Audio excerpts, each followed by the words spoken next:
하나님 말씀 함께 보시겠습니다. 성경 말씀은 로마서 1장 17절 말씀과 히브리서 9장 14절 말씀입니다. 신약 성경 로마서 1장 17절과 히브리서 9장 14절 말씀입니다.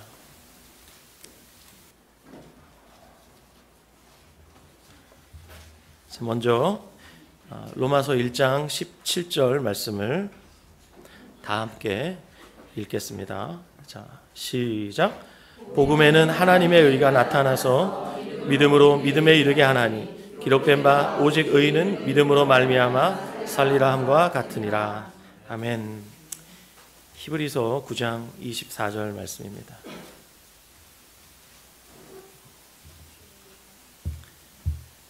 (9장 14절) 말씀입니다. 찾으셨으면 아멘. 네, 함께 읽겠습니다. 시작.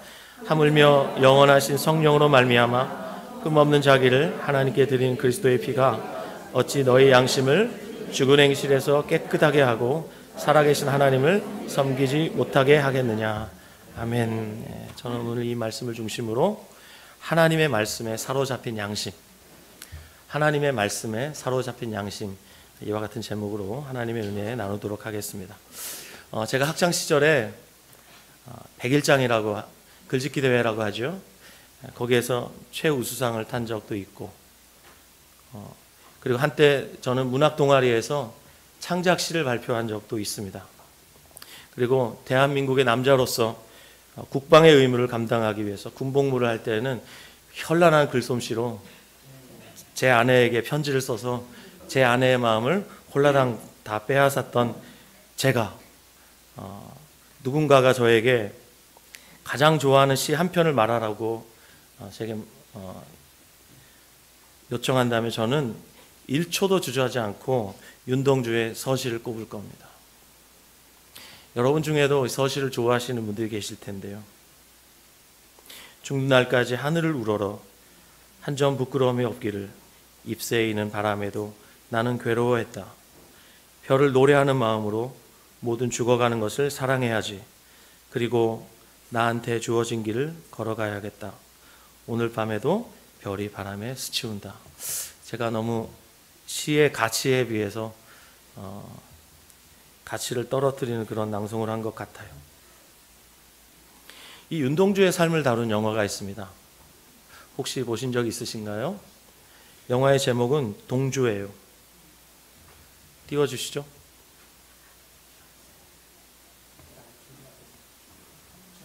준비가 안 됐어요. 예.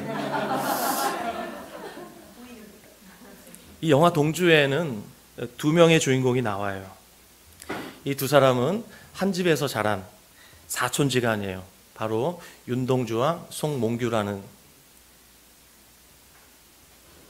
이 두 청년이 함께 자랐는데요. 영화에서 몽규가 시인을 꿈꾸던 청년 윤동주에게 이렇게 말합니다. 세상을 변화시키지 못할 거면 문학이 무슨 소용이 있는가? 친구 몽규는 일제에 행동으로 저항을 합니다. 그렇지만 동주는 시인을 꿈꾸는 한없이 나약한 문학소년에 불과했어요.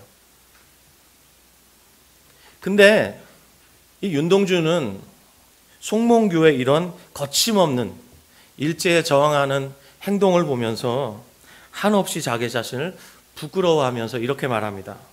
쉽게 써진 시, 인생은 살기 어렵다는데 시가 이렇게 쉽게 써지는 것은 부끄러운 일이다. 부끄러워하는 동주에게 송몽규가 말합니다. 부끄러움을 아는 것은 부끄러운 것이 아니야. 부끄러움을 모르는 이들이 진정 부끄러운 것이지. 동주에서 가장 유명한 대사인 것 같아요. 부끄러움을 아는 것은 부끄러운 것이 아니야. 부끄러움을 모르는 이들이 진정 부끄러운 것이지. 여러분, 부끄러움을 아는 것, 이것은 모든 피조물 중에서 하나님의 형상으로 창조된 인간에게만 주어진 기능입니다. 동물은 부끄러워하지 않습니다. AI도 부끄러워하지 않습니다. 오직 사람만이 부끄러워합니다. 이 부끄러움을 알게 하는 것, 이것이 바로 양심의 기능이에요.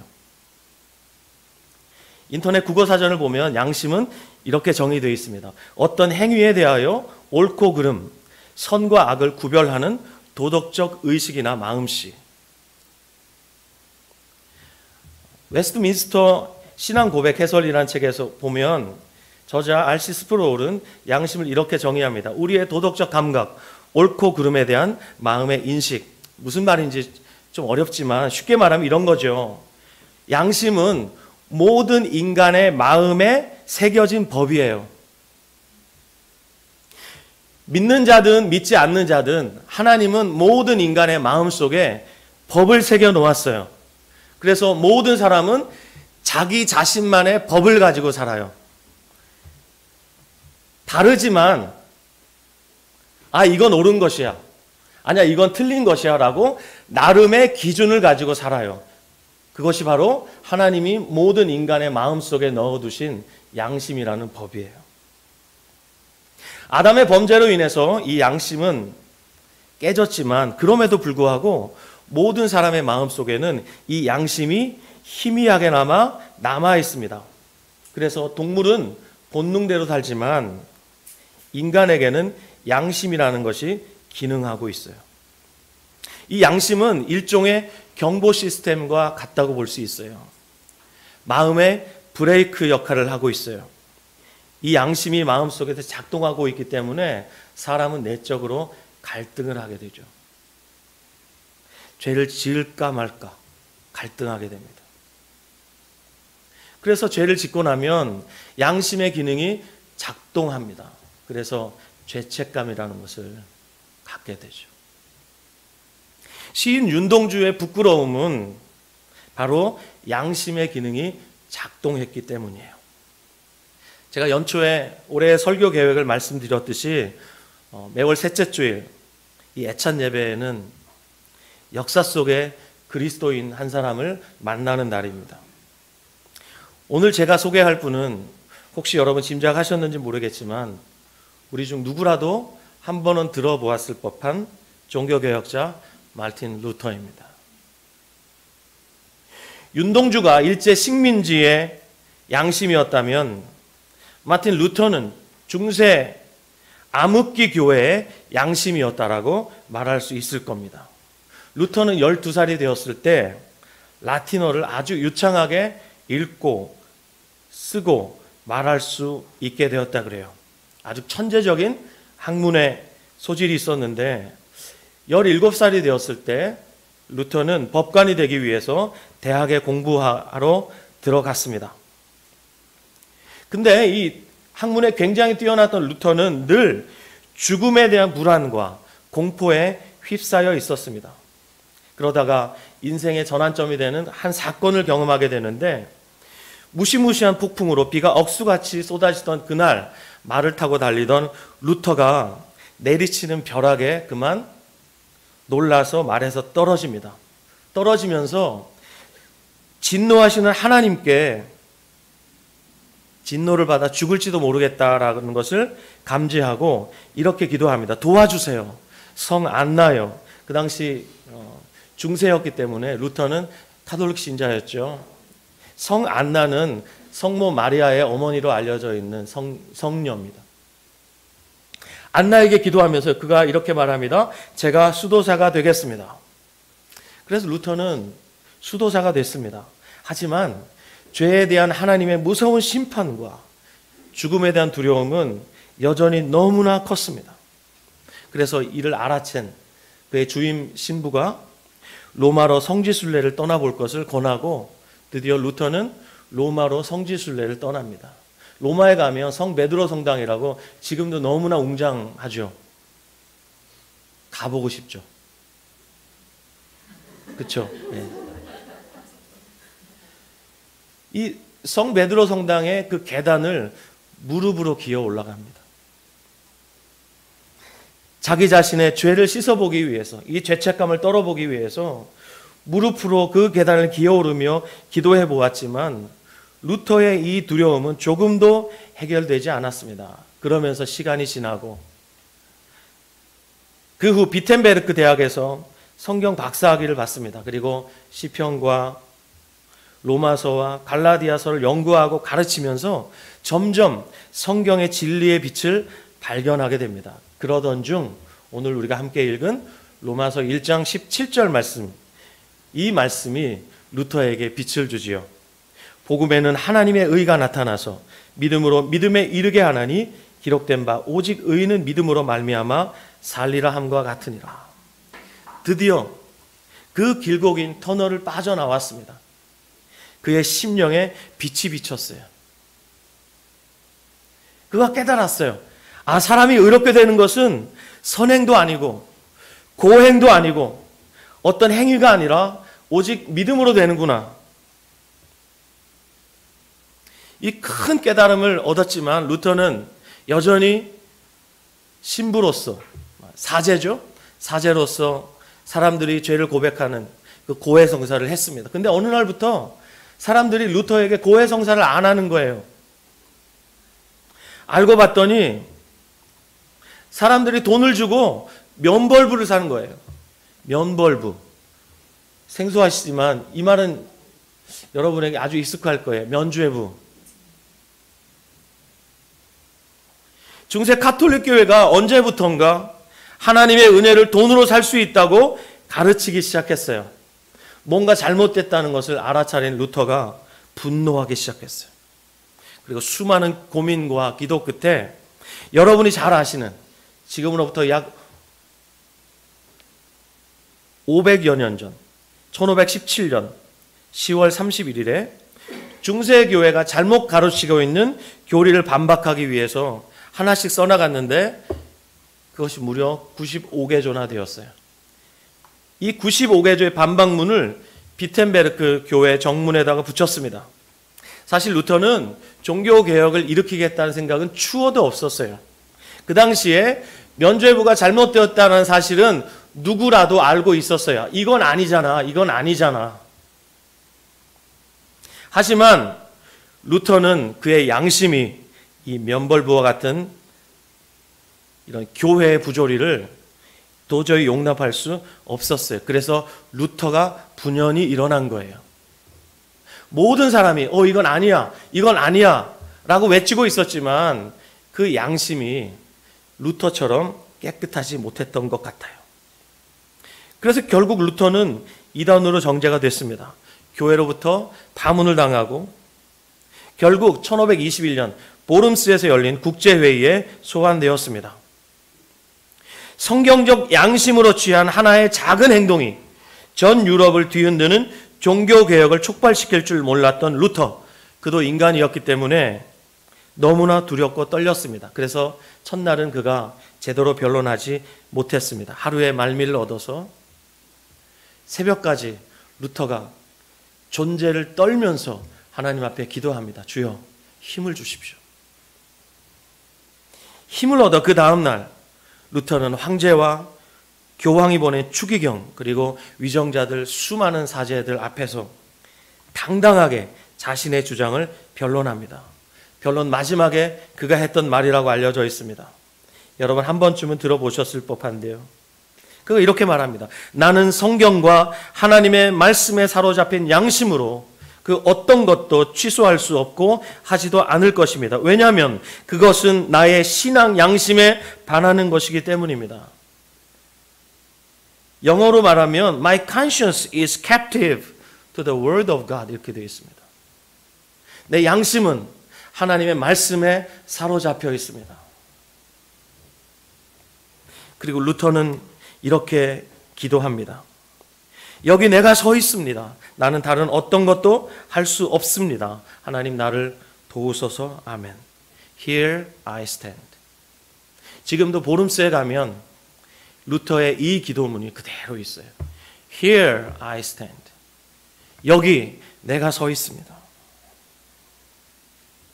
오늘 두 번째 읽은 본문 말씀에 히브리서 9장 14절 이렇게 말씀합니다. 하물며 영원하신 성령으로 말미암아 흠없는 자기를 하나님께 드린 그리스도의 피가 어찌 너희 양심을 죽은 행실에서 깨끗하게 하고 살아계신 하나님을 섬기게 하지 못하겠느냐. 세 번역으로 읽어드릴게요.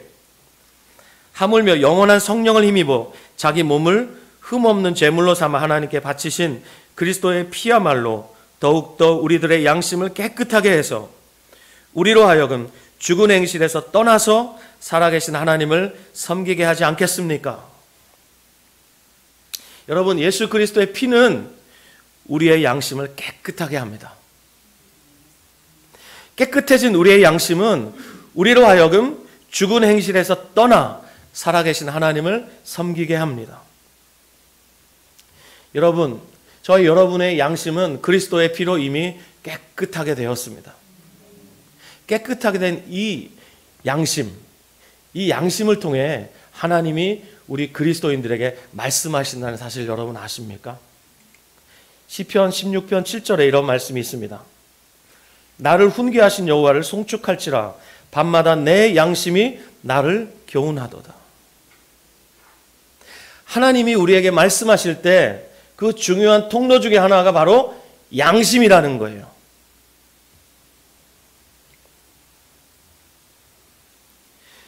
깨끗해진 양심을 가진 자에게 주신 명령이 있어요. 다 함께 말씀 찾아보도록 하겠습니다. 베드로전서 3장 15절 16절입니다. 신약성경 베드로전서 3장 15절 16절.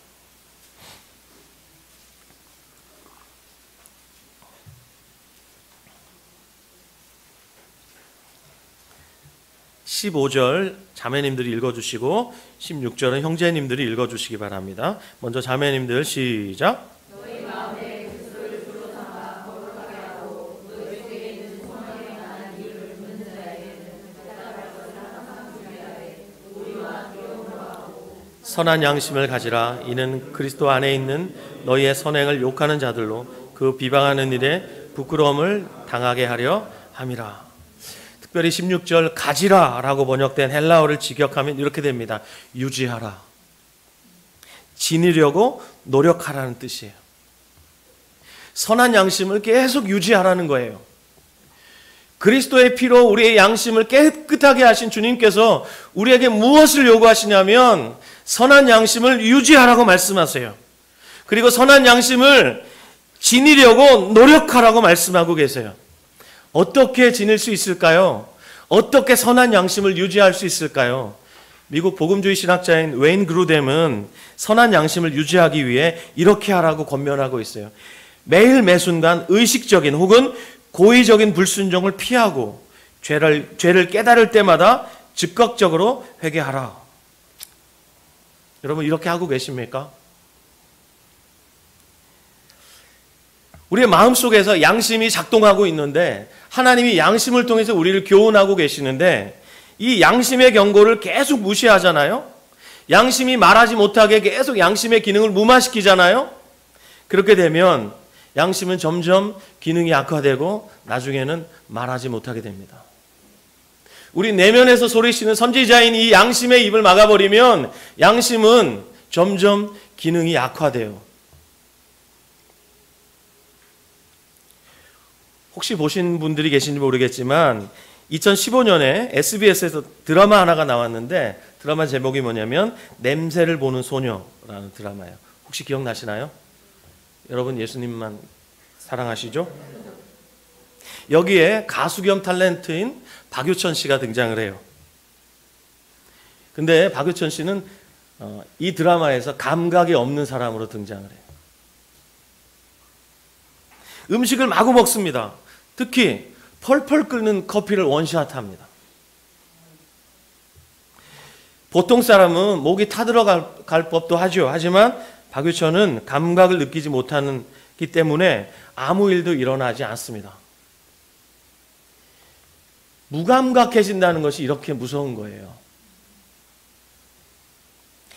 다 함께 디모데전서 4장 1절 2절을 찾아주십시오. 디모데전서 4장 1절 2절.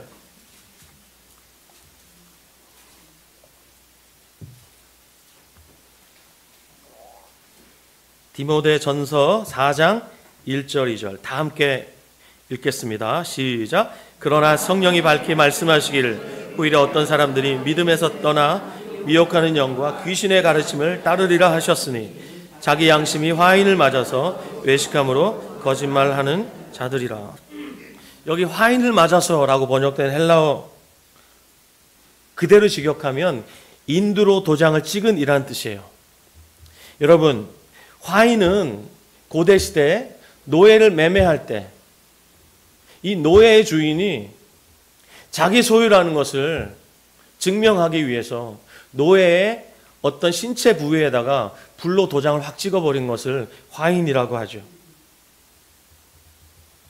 화인을 맞으면 처음에는 막 부풀어 오르고 물집이 잡히고 터지고 반복하다가 나중에는 점점 딱딱해지고 결국에는 감각이 완전히 없어져 버리게 됩니다. 이와 마찬가지로 양심의 화인을 맞은 사람은 자신의 죄와 악한 행위에 대해서 감각이 점점 무뎌지다가 나중에는 감각이 아예 없어져 버리게 됩니다. 무서운 거예요. 에베소서 4장 17절로 20절 말씀 보시면 찾지 마세요. 그러므로 내가 이것을 말하며 주 안에서 증언하노니 이제부터 너희는 이방인이 그 마음에 허망한 것으로 행함같이 행하지 말라. 그들의 총명이 어두워지고 그들 가운데 있는 무지함과 그들의 마음이 굳어짐으로 말미암아 하나님의 생명에서 떠나 있도다. 그들이 감각 없는 자가 되어 자신을 방탕에 방임하여 모든 더러운 것을 욕심으로 행하되 20절 말씀 한번 따라해 주시죠. 오직 너희는 그리스도를 그같이 배우지 아니하였느니라. 아멘. 주님은 우리의 양심을 오롯이 살려내시는 분이시지 우리의 양심이 무감각해져서 감각할 수 없도록 이끄시는 분이 아니라 이 말입니다. 호세아 8장 7절 말씀은 이렇게 말씀합니다. 그들이 바람을 심고 광풍을 거둘 것이라. 우상숭배를 일삼던 북이스라엘을 향해서 주님이 말씀하신 심판의 말씀입니다. 바람을 심고 광풍을 거둔다. 광풍에 비하면 바람은요 너무나 미미한 수준이죠. 산들 바람을 심고 광풍을 거둔다. 피부에 와 닿으십니까? 우리가 깨끗한 양심을 가지게 되었지만 사소하게 짓는 죄들을 용납하기 시작하면 나중에는 큰 죄에도 무감각하게 돼서 양심의 화인을 맞게 됩니다. 죄가 죄인지도 모르게 되는 거예요. 이거 굉장히 무서운 겁니다. 1999년 5월 20일 한국의 신문마다 실린 기사예요. 일간지마다 대서특필된 기사예요. 이 기사의 주인공은 미국 하버드 대학의 신학대 학장이었던 로널드 티먼 교수에 대한 기사였어요. 무려 13년 동안이나 하버드 대학의 신학대 학장을 지낸 이 로널드 티먼은 그가 묵고 있었던 관사에 컴퓨터가 있었는데 이 컴퓨터 파일 속에 수천 장의 포르노 사진이 들어있는 것이 밝혀져서 결국은 학장직을 사임하게 됐다는 거예요. 한 사람의 음란한 이야기가 왜 이렇게 대서특필됐을까요? 이 사람은 예일대학 출신입니다. 평소 이 사람은 종교와 도덕이 사회적 역할을 해야 한다라고 말하고 다녔고 그리고 수많은 사람들로부터 존경받았던 신학자였고 목사였습니다. 하지만 사실은 그는 포르노 광이었습니다. 놀랍고 어처구니가 없어 보이지만 목사였고 신학대학 교수였던 그라도 유혹받을 수 있었다는 사실을 우리는 외면해서는 안 됩니다. 문제는 그가 사소한 음욕을 별로 대수롭지 않게 여겼다는 데 있어요. 마음으로 짓는 은밀한 죄가 얼마나 커질 수 있을까 티먼 교수는 몰랐겠죠. 그래서 매일매일 음란한 생각을 방치하고 회개하지 않고 그냥 지나간 거예요. 그러면서 점점 양심이 마비되고 양심에 화인 맞는다 그러죠. 그렇게 됐을 때 하나님이 양심을 통해서 교훈하셔도 도무지 그 말씀을 들을 수 없는 물리적인 귀로는 들을 수 있겠지만 마음으로 하나님의 말씀을 도무지 순종할 수 없는 상태까지 이르게 된 거예요. 이렇게 들킬 줄 누가 알았겠어요? 2020년 세상의 소금과 빛으로서 살자고 제가 외치고 있습니다. 여러분들도 그렇게 외치고 계시죠? 그러나 양심이 작게나마 소리 지르는 일들을 계속 입을 막아버리면 우리 양심은 더 이상 소리 지르지 못하게 됩니다. 나중에 소리 지르지 않게 됩니다. 화인 맞은 것처럼 감각을 상실하게 됩니다. 이렇게 되면 어떻게 되는 줄 아세요? 다 같이 디모데전서 1장 19절에서 20절 말씀 찾아주시기 바랍니다. 디모데전서 1장 19절에서 20절 시작. 믿음과 착한 양심을 가지라. 어떤 이들은 이 양심을 버렸고 그 믿음에 관하여는 파손하였느니라. 그 가운데 후메네오와 알렉산더가 있으니 내가 사탄에게 내주는 것은 그들로 훈계를 받아 신성을 모독하지 못하게 하려 함이라. 여러분이 무서운 말씀이에요. 착하고 선한 양심을 버리면 믿음도 파괴된다는 사실 여러분 알고 계세요? 동화 피노키오를 잘 아시죠? 누구라도 한 번쯤은 읽어보셨을 거예요. 근데 피노키오 옆에서 계속 피노키오의 양심을 자극하는 존재가 있습니다. 귀뚜라미. 근데 피노키오가 자신의 양심을 무마시키다가 너무 괴로우니까 이 귀뚜라미를 밟아 죽이죠. 하지만 귀뚜라미가 영혼으로 환생을 합니다. 계속해서 피노키오에게 양심의 가책을 주죠. 이처럼 하나님이 우리 양심을 통해서 말씀하시는데 귀뚜라미를 죽이는 피노키오처럼 우리도 양심이 더 이상 말하지 못하게 죽여버리면 그때는 우리 양심만 기능이 마비되는 것이 아니라 우리 믿음도 끝장난다는 사실이에요. 오늘 우리가 주목하고 있는 한 사람, 루터. 이 사람은 죽어있던 중세교회에 살아있는 양심이었어요. 놀랍게도 이 루터는 보름스에서 수많은 사제들 앞에서 그리고 황제와 교황이 보낸 추기경 앞에서 담대하게 Here I stand 라고 말했죠. 여기 제가 서 있습니다.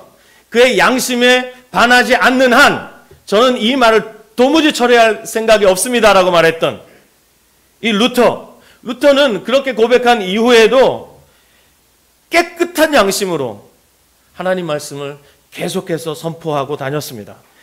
근데 놀랍게도 이 일이 있은 후 약 10여 년이 지난 그때 루터의 설교를 약 10여 년 동안 들었던 독일의 영주들이 있었는데 루터가 황제 앞에 소환을 당한 것처럼 이 영주들 또한 황제 앞에 불려갔습니다.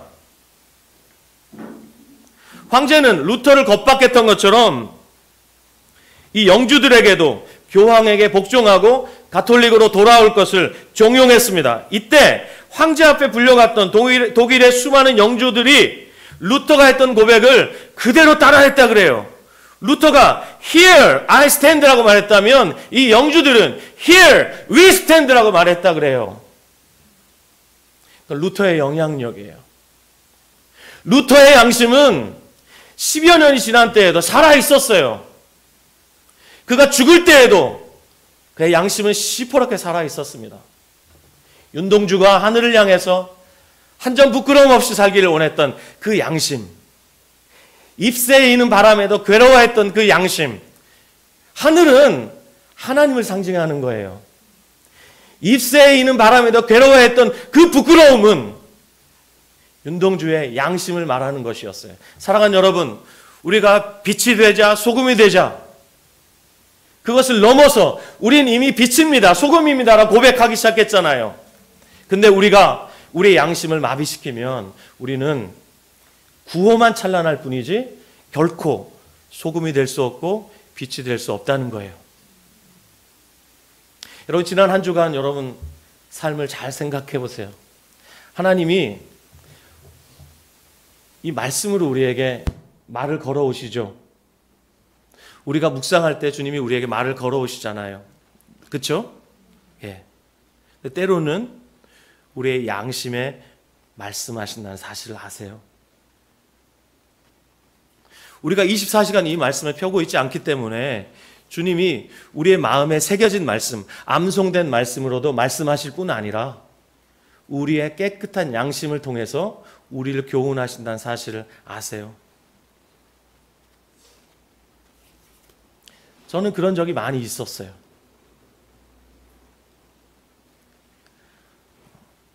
제가 목회를 하면서 할까 말까 고민될 때는 늘 하는 방향으로 합니다. 주저할 때는 제가 세웠던 계획대로 하는 버릇이 생겼습니다. 왜냐하면 제 양심이 편하지 않기 때문이에요.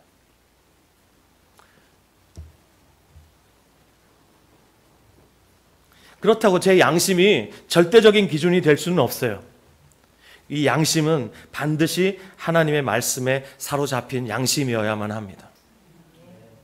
제 양심과 하나님의 말씀이 부딪힐 때, 그때는 저의 양심이 틀린 거예요. 하나님의 말씀이 맞는 거예요. 모든 것의 기준은 하나님의 말씀이지, 궁극적으로 우리는 하나님의 말씀을 쫓아가야 되지, 비록 선한 양심이라 할지라도 이 양심에는 악이 틈탈 수 있다는 사실을 우리는 기억해야 합니다. 사랑하는 여러분, 우리 앞으로 인생을 살면서 양심에 꺼리는 일들은 하지 않기를 바라요. 양심이 거리끼면 멈추십시오. 그리고 양심을 통해 말씀하시는 주님 앞으로 나아가십시오. 양심은 주님을 따라갈 수 있도록 우리에게 던져주시는 빛이에요. 양심을 속이지 마세요. 양심의 기능을 마비시키지 마세요. 피노키오처럼 귀뚜라미 밟아 죽이듯 양심을 아무렇게나 그렇게 대하지 마십시오. 나도 모르게 내 양심이 마비가 되고 시쳇말로 양심에 털이 나면 우리는 아마 하나님이 말씀하셔도 들을 수 없는 상태가 될지 모릅니다. 더 두려운 것은 우리의 믿음이 파손할 수 있다는 사실이에요. 두려운 거예요. 우리 모두는 지난 한 주 살면서 양심에 거리끼는 일들을 했을 수 있어요. 그러나 웨인 그루뎀이 우리에게 권면하는 것처럼 하나님 앞에 회개하면 되는 거예요. 회개하면서 내 양심을 무마시켰던, 그리고 겁없이 죄를 지었던, 하나님이 보고 계신다는 사실을 알매도 불구하고 내 양심을 무마시켰던 그 순간으로 돌아가서 주님 앞에 용서를 구하고 그리스도의 피로 우리의 양심을 깨끗하게 해준 이 양심 다시 오롯이 감각이 살아나게 해주십시오. 기도하는 이 시간이 되었으면 좋겠습니다. 남편에게, 아내에게, 그리고 자식들 앞에 양심에 꺼리는 일이 있으면 정직하게 대면하십시오. 그리고 용서를 구할 일이 있으면 용서를 구하고, 그렇게 하는 것이 하나님을 섬기는 일입니다. 주님은 밤마다 우리 양심을 통해 교훈하기를 원하시고 우리 공동체를 양심 있는 공동체로 세우시기를 원하십니다. 뻔뻔한 공동체 되지 않았으면 좋겠어요. 양심적인 공동체.